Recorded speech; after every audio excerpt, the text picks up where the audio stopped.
Mrs. Hudson, the landlady of Sherlock Holmes, was a long-suffering woman. I have no doubt that the house might have been purchased at the price which Holmes paid for his rooms during the years that I was with him. Knowing how genuine was her regard for him, I listened earnestly to her story when she came to my rooms in the second year of my married life and told me of the sad condition to which my poor friend was reduced. "He's dying, Dr. Watson," said she. "For 3 days he has been sinking, and I doubt if he will last the day. He would not let me get a doctor. This morning, when I saw his bones sticking out of his face and his great bright eyes looking at me, I could stand no more of it. With your leave or without it, Mr. Holmes, I am going for a doctor this very hour," said I. "Let it be Watson, then," said he. "I wouldn't waste an hour in coming to him, sir, or you may not see him alive." I was horrified, for I had heard nothing of his illness. "There is little I can tell you, sir. He's been working at a case down at Rotherhithe, in an alley near the river, and he has brought this illness back with him. He took to his bed on Wednesday afternoon, and has never moved since. For these 3 days neither food nor drink has passed his lips. Good God, why did you not call in a doctor? He wouldn't have it, sir. You know how masterful he is. I didn't dare to disobey him. But he's not long for this world, as you'll see for yourself the moment that you set eyes on him." He was indeed a deplorable spectacle. In the dim light of a foggy November day, the sick room was a gloomy spot. But it was that gaunt, wasted face staring at me from the bed which sent a chill to my heart. His eyes had the brightness of fever, there was a hectic flush upon either cheek, and dark crusts clung to his lips. The thin hands upon the coverlet twitched incessantly. His voice was croaking and spasmodic. "Well, Watson, we seem to have fallen upon evil days," said he, in a feeble voice, but with something of his old carelessness of manner. "Stand back, stand right back," said he, with the sharp imperiousness which I had associated only with moments of crisis. "If you approach me, Watson, I shall order you out of the house. But why? Because it is my desire. Is that not enough?" Yes, Mrs. Hudson was right. "Exactly. You will help best by doing what you are told." "Certainly, Holmes." He relaxed the austerity of his manner. Poor devil, how could I be angry when I saw him lying in such a plight before me? "It's for your own sake, Watson," he croaked. "For my sake? I know what is the matter with me. It is a coolie disease from Sumatra, a thing that the Dutch know more about than we, though they have made little of it up to date. One thing only is certain. It is infallibly deadly, and it is horribly contagious." He spoke now with a feverish energy, the long hands twitching and jerking as he motioned me away. "Contagious by touch, Watson. That's it, by touch. Keep your distance, and all is well. Good heavens, Holmes! Do you suppose that such a consideration weighs with me for an instant? It would not affect me in the case of a stranger. Do you imagine it would prevent me from doing my duty to so old a friend?" Again I advanced, but he repulsed me with a look of furious anger. "If you will stand there, I will talk. If you do not, you must leave the room." I have so deep a respect for the extraordinary qualities of Holmes that I have always deferred to his wishes, even when I least understood them. Let him be my master elsewhere, I at least was his in a sick-room. "Holmes," said I, "you are not yourself. A sick man is but a child, and so I will treat you. Whether you like it or not, I will examine your symptoms and treat you for them." He looked at me with venomous eyes. "Then you have none in me?"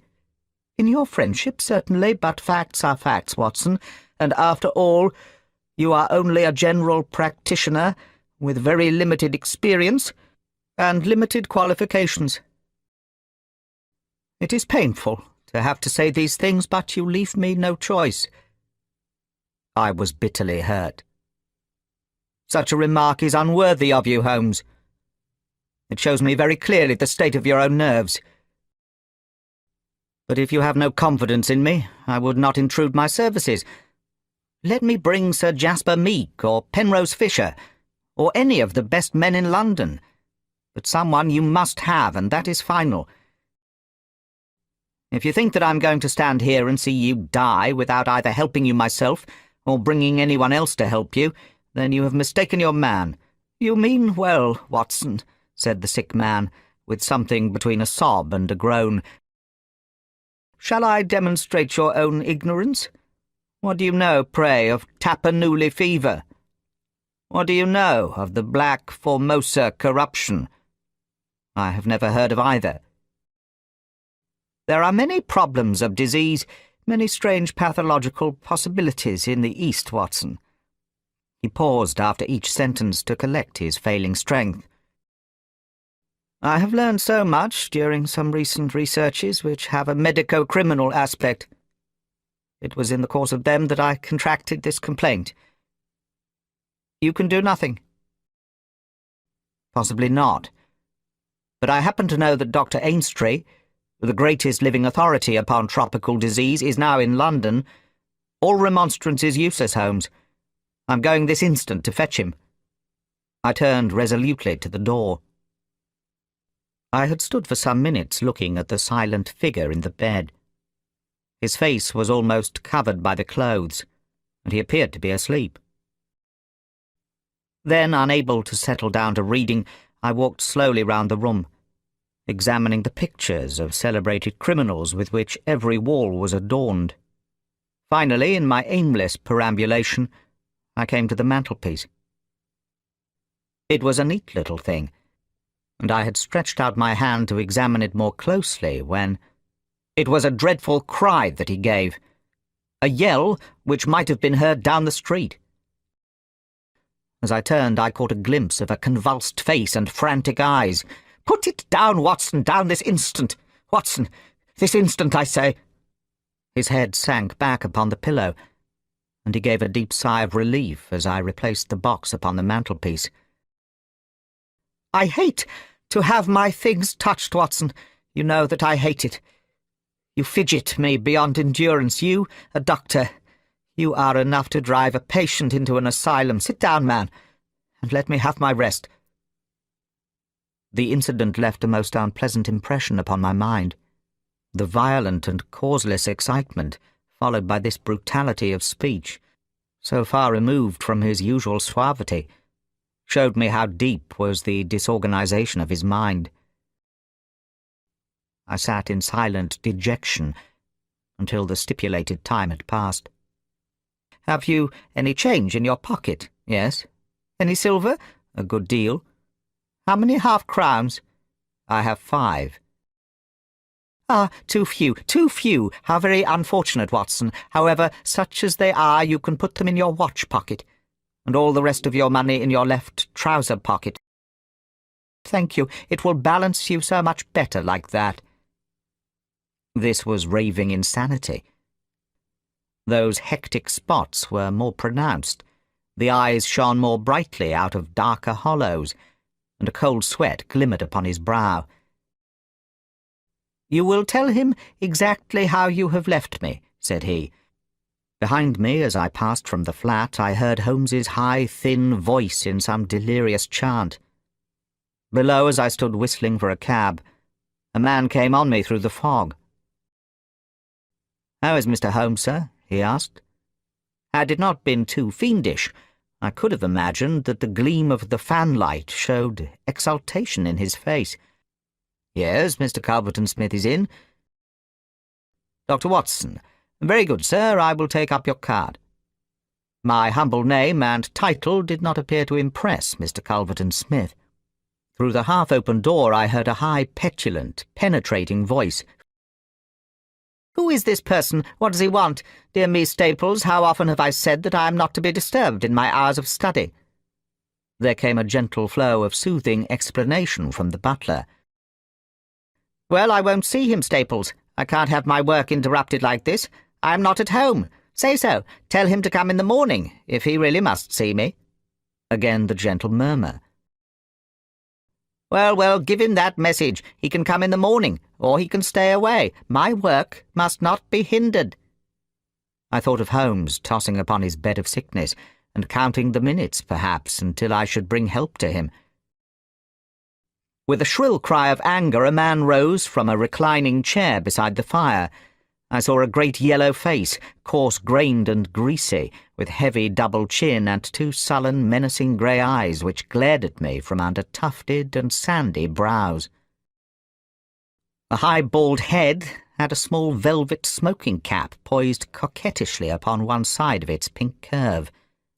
The skull was of enormous capacity, and yet, as I looked down, I saw to my amazement that the figure of the man was small and frail, twisted in the shoulders and back, like one who has suffered from rickets in his childhood.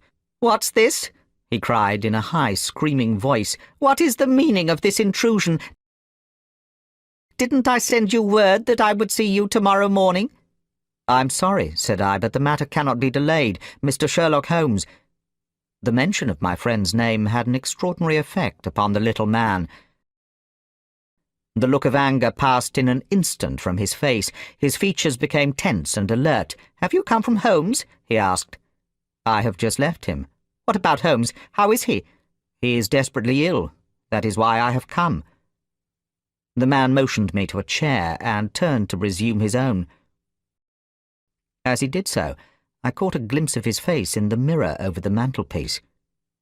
Persuaded myself that it must have been some nervous contraction which I had surprised.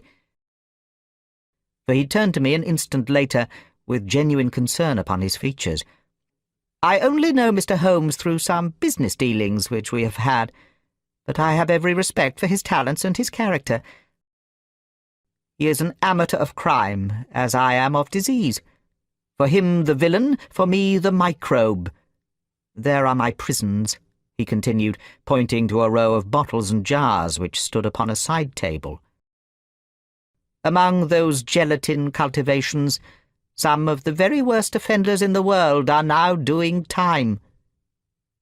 "It was on account of your special knowledge that Mr. Holmes desired to see you.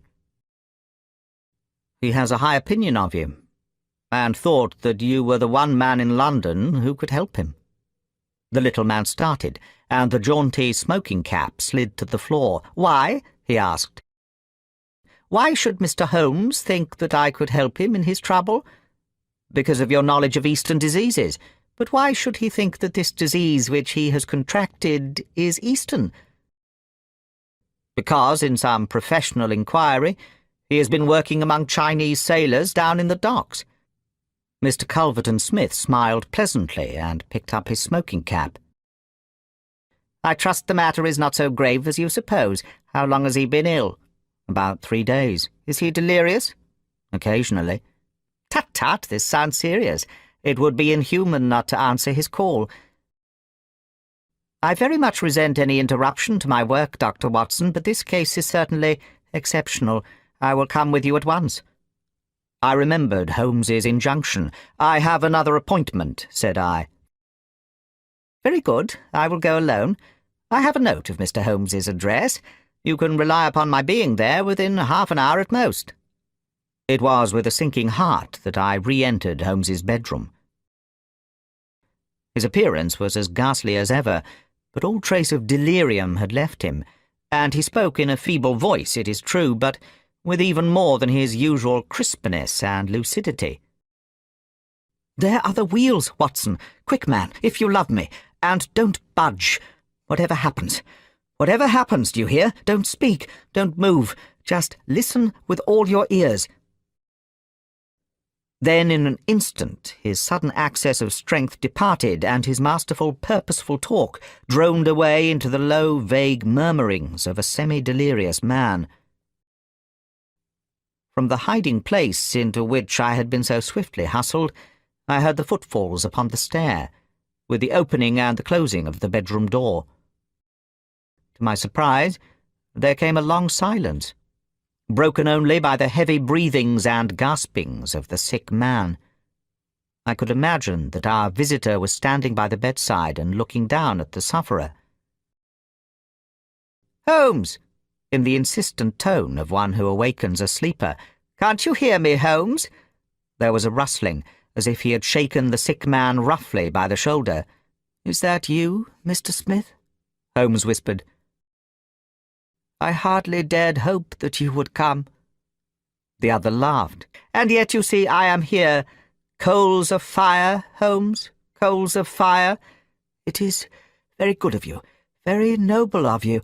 I appreciate your special knowledge." Our visitor sniggered. "You do? You are, fortunately, the only man in London who does. Do you know what is the matter with you?" "The same," said Holmes. "You're precious near your end, my friend. But I don't want you to go till I have had a word with you. That's why I give you water. There, don't slop it about. That's right. Can you understand what I say?" Holmes groaned. "Do what you can for me." "You shall hear me. Do you remember a box? An ivory box? It came on Wednesday. You opened it. Do you remember?" "Yes, I opened it. There was a sharp spring inside it. Some joke." "It was no joke, as you will find to your cost. You fool! You would have it, and you have got it.